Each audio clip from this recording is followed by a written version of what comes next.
السلام عليكم ورحمة الله وبركاته داودياشا قيمها iyo sharafta mudan ku soo dhawaada barnaamijkeeni socdaalka adduunka oo aan idin soo jeedin doono daawadayaal maanta waxaynu tagi doonaa wadanka Yemen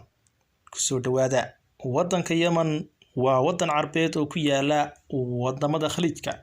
waa wadan ku yaala bariga dhexe Yemen waxa uu xuduud la leeyahay wadamada Sacuudi Carabiya oo ka xigta xagga waqooyi iyo galbeedka oo xeebta Badda Cas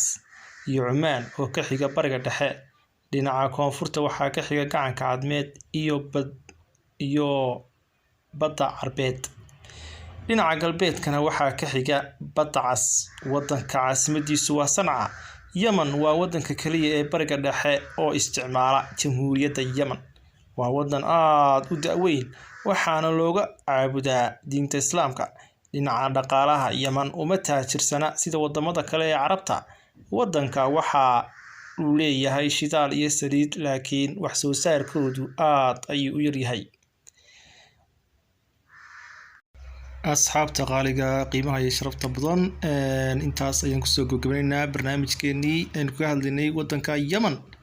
tan iyo kulanti dambe waa Axmed Nuur Cismaan oo leh assalaamu calaykum ورحمة الله وبركاته.